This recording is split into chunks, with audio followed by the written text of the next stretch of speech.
ہمارے گھر کے سامنے ایک باپ اور بیٹی رہا کرتے تھے۔ بیٹی پتہ نہیں 16-17 سال کی تھی، جبکہ باپ کی عمر 50 کے قریب ہوگی۔ باپ اپنی بیٹی کے بارے میں بہت زیادہ پریشان ہوا کرتا تھا۔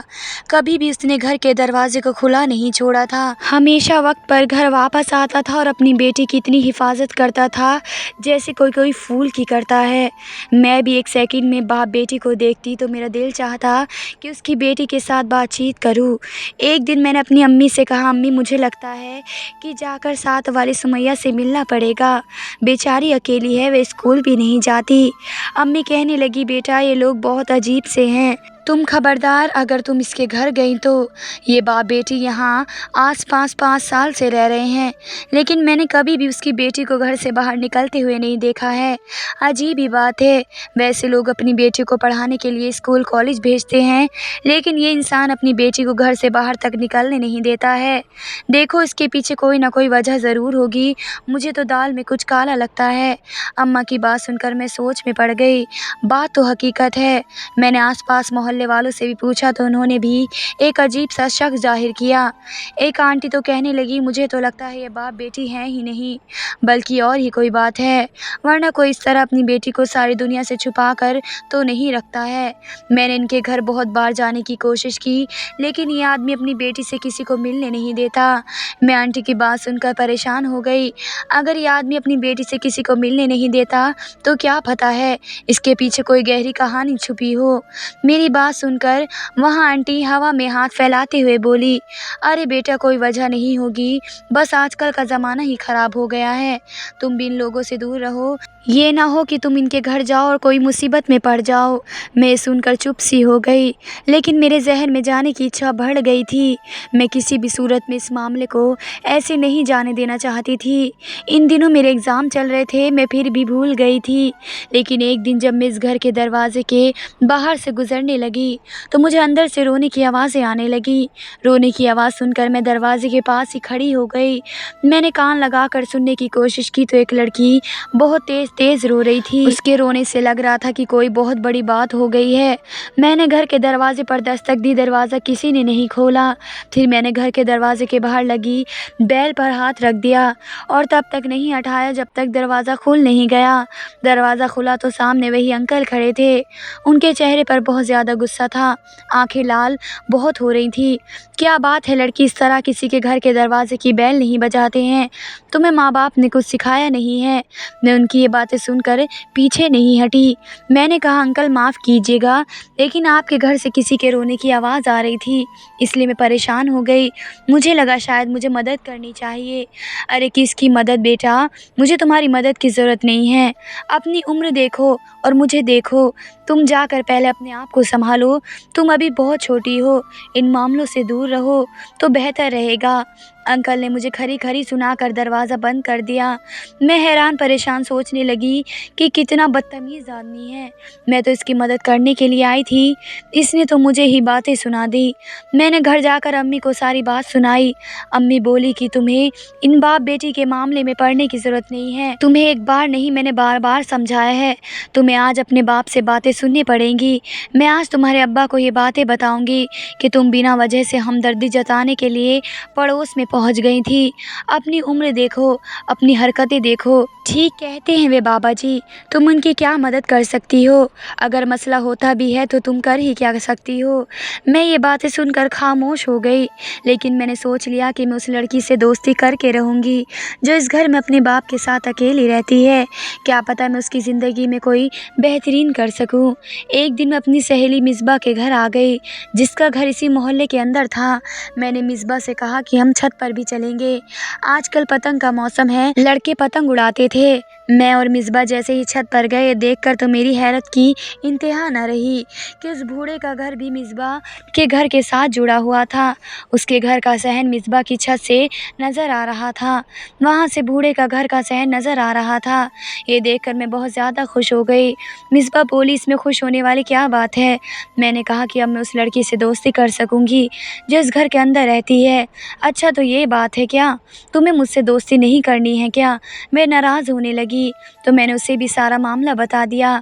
کہا کہ اس گھر میں اکیلے باپ بیٹی رہتے ہیں، باپ بیٹی کو کسی کو بات نہیں کرنے دیتا اور نہ ہی کسی کو اپنے گھر جانے دیتا ہے۔ اس کی بیٹی کے رونے کی آواز بھی آتی ہے۔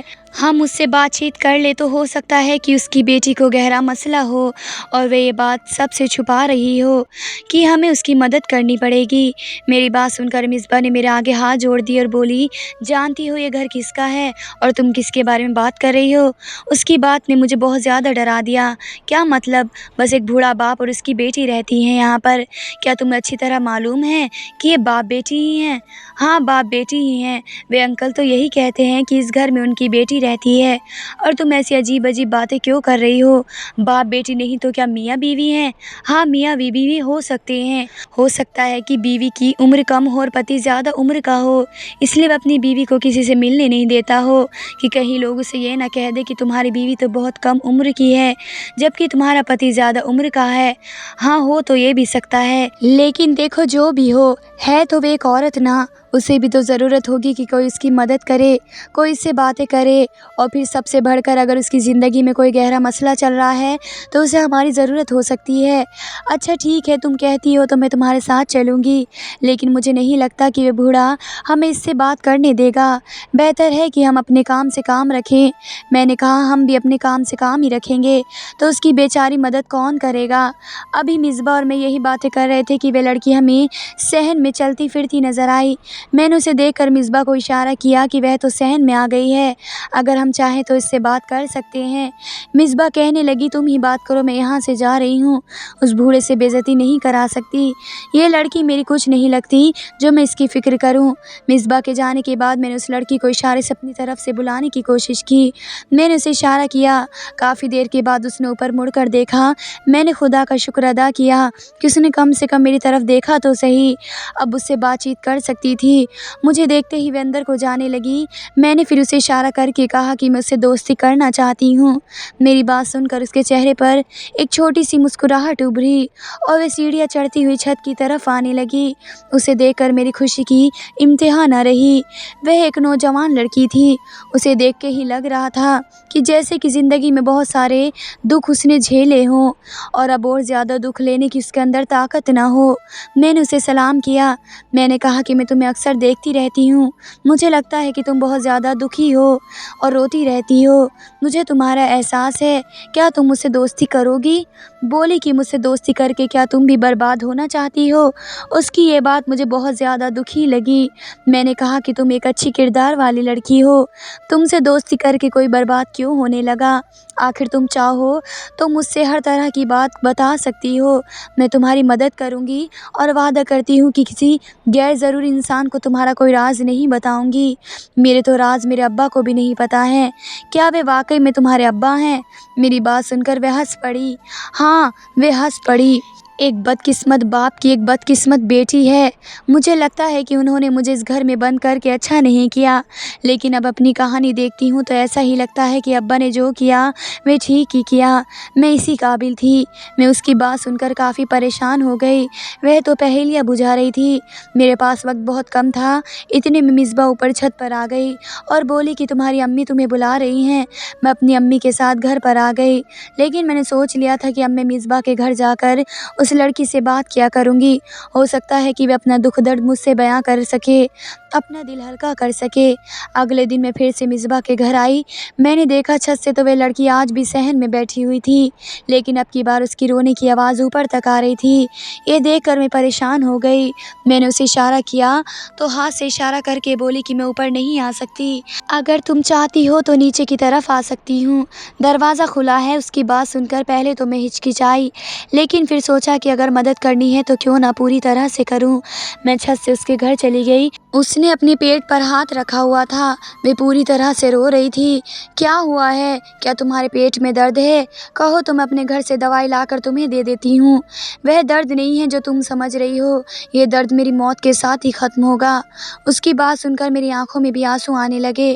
دیکھو، دنیا میں ہر درد کا علاج ہے، اگر تمہیں کوئی مسئلہ ہے تو مجھے بتا سکتی ہو، لیکن جب تک تم اپنا مسئلہ مجھے نہیں بتاؤ گی تو میں تمہارے درد کا کیسے پتہ لگا سکتی ہوں؟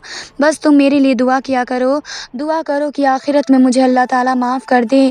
میرا دل بہت بڑا ہے اور میرا پاپا بہت پاک دامن ہے۔ میں بہت زیادہ الجھن کا شکار ہو چکی تھی۔ وہ مجھے کہنے لگی کہ مجھے کاڑھا بنا کر دے دو۔ میں اس کے گھر کے اندر پہلی بار آئی تھی۔ میں نے دیکھا کہ اس کا کچن صاف ستھرا تھا، لیکن گھر میں عجیب سی ویرانی سی تھی۔ اس نے کہا کہ تم میرے کمرے میں چل کر بیٹھو۔ مجھے بہت زیادہ ڈر بھی لگ رہا تھا کہ اگر یہ بات اماں کو پتہ چل گئی تو وہ مجھ سے کتنی ناراض ہوں گی، کہ ان کے منع کرنے کے باوجود بھی اس لڑکی کے گھر چلی گئی۔ ایسی نوجوان لڑکیاں بھلا کب کرتی ہیں، لیکن اس لڑکی کی شکل اور اس کی دکھ بھری باتیں آپ بھی سنتے تو آپ بھی یہی کرتے۔ میں نے اسے کاڑھا بنا کر دیا، پھر اس کے کمرے میں آئی۔ میں یہ دیکھ کر حیران رہ گئی کہ غریب سے دکھنے والے باپ بیٹی کے پاس بہت کچھ تھا۔ کپڑے بھی بچھا رکھے ہوئے تھے اور یہ کپڑے کافی مہنگے تھے، اور ان کپڑوں کے اوپر موتی ستاروں کا کام تھا۔ میں نے اس سے پوچھا کہ یہ کیا ہے؟ بولی یہ کپڑے میں کبھی نہیں پہنتی۔ میں نے بھی نوٹ کیا تھا کہ اس نے خود تو گندے کپڑے پہن رکھے تھے، لیکن اس کے پاس ہر طرح کے ریشمی جوڑے تھے جنہیں دیکھ کر لگتا تھا کہ یہ لڑکی کافی زیادہ امیر ہے۔ ابھی تمہارے پاس اتنے اچھے کپڑے ہیں تو تم نے پہنتی کیوں نہیں ہو؟ میری بات سن کر وہ رونے لگی۔ بس پھر کبھی تمہیں یہ بات بتاؤں گی۔ ان کپڑوں کو پہن کر مجھے خود سے دہشت ہوتی ہے۔ میں یہ کپڑے نہیں پہن سکتی ہوں۔ اگر تم نے لے جانے چاہتی ہو تو لے جا سکتی ہو، تمہیں بہت اچھے لگیں گے۔ تمہارا رنگ بھی گورا ہے اور جسم بھی خوبصورت ہے۔ اس کی بات سن کر میں خاموش ہو گئی۔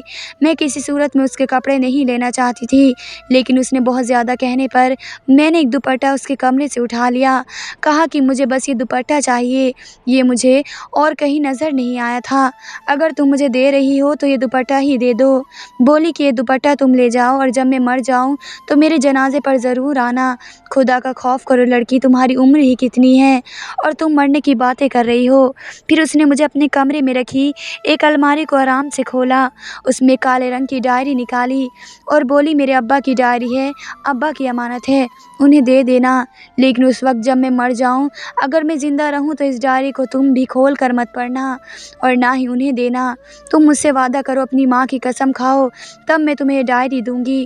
میں نے ہاں میں سر ہلا دیا اور اس سے ڈائری لے لی اور اپنے گھر پر واپس آ گئی۔ اس کے پیٹ میں جو درد تھا وہ بڑھتا جا رہا تھا۔ میں گھر پر واپس آئی تو اماں نے میرے ہاتھ میں اتنی مہنگی دوپٹہ دیکھا تو کہنے لگی، بیٹی یہ تم کہاں سے لے کر آئی ہو؟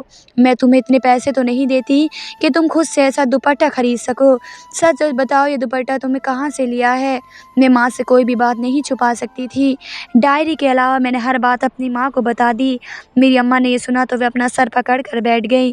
بولی کہ تم کتنی بے وقوف ہو، میں تمہیں جس بات سے منع کرتی ہوں تم وہی حرکت کرتی ہو، اور وہ بھی اس انداز سے کہ تمہیں کوئی کچھ کہہ بھی نہیں سکتا۔ بیٹی مجھ پر رحم کرو، میں تمہاری ان بے وقوفیوں کو اور زیادہ برداشت نہیں کر سکتی ہوں۔ اگر تمہارے بابا کو، یہ محلے والوں کو اس بات کا پتہ چلے تو وہ کیا کہیں گے؟ کل کو اس لڑکی کے ساتھ کچھ اور ہو گیا تو تم کیا کرو گی؟ وہ تو مرنے کی بات کر رہی ہے، اگر وہ مر گئی تو کیا ہوگا؟ اماں آپ کی اتنی خود غرض ہے۔ اماں نے میری باتیں سن کر مجھ پر سختی سے پابندی لگا دی کہ میں دوبارہ اس گھر کی طرف جانے کا سوچوں بھی نہ۔ اب میں بہت زیادہ پچھتا رہی تھی۔ میں نے اپنی یہ ساری باتیں اماں کو کیوں بتائیں، لیکن میرے پچھتانے کو زیادہ بس ٹائم نہیں گزرا تھا کہ 2 دن بعد اس لڑکی کی موت کی خبر آئی۔ پتہ چلا وہ لڑکی جو اپنے باپ کے ساتھ اکیلی رہتی تھی اب اللہ کو پیاری ہو گئی تھی۔ یہ بات سن کر ہم سب حیران تھے، محلے والے بھی حیران تھے کہ ایک نوجوان لڑکی کیسے اچانک بنا کسی وجہ کے موت کے منہ میں جا سکتی ہے۔ سب لوگوں کو لگا کہ یہ بوڑھا آدمی ضرور کسی نہ کسی طرح اپنی بیٹی کو موت کا ذمہ دار ہے، لہٰذا اس سے پوچھ تاچھ کی جانی چاہیے۔